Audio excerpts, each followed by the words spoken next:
This is CNBC's live blog tracking developments on the Israel-Hamas war. See below for the latest updates.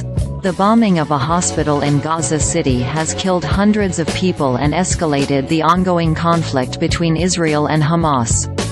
Both sides blamed the other, but horrific scenes of the wounded ignited street protests in capitals across the region. Israel's aerial bombardment campaign over the Gaza Strip is part of what it calls a total siege. This includes cutting off water, food and electricity supplies to a population of 2 million people. Human rights groups have criticized the siege for breaking humanitarian law. U.S. President Joe Biden has said he plans to address the humanitarian crisis for Palestinian civilians when he visits Israel and Jordan this week. Israel's military operation in Gaza is in response to a brutal terrorist attack in Israel by Hamas October 7 that killed at least 1,000 people, including Americans. The Israeli government says that Hamas is still holding at least 199 hostages kidnapped from Israel. The United Nations Security Council will now vote on Wednesday on a Brazilian-drafted resolution that calls for humanitarian pauses in the conflict between Israel and Palestinian militants Hamas to allow humanitarian aid access to the Gaza Strip. The Council is then expected to discuss, at the request of the United Arab Emirates and Russia, a Gaza hospital blast that killed hundreds of people on Tuesday, diplomats said.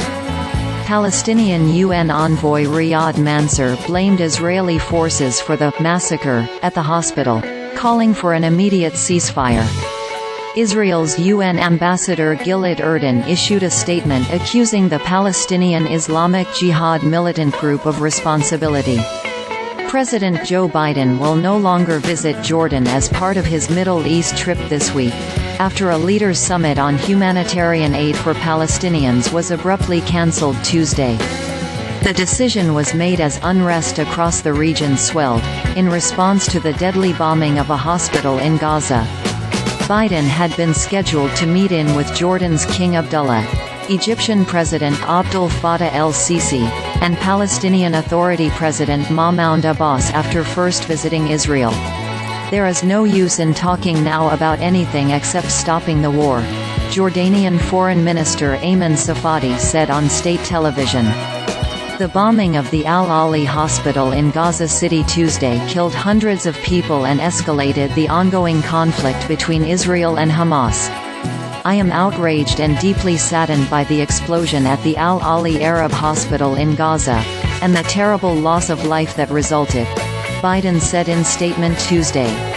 The United States stands unequivocally for the protection of civilian life during conflict, and we mourn the patients, medical staff and other innocents killed or wounded in this tragedy, he added.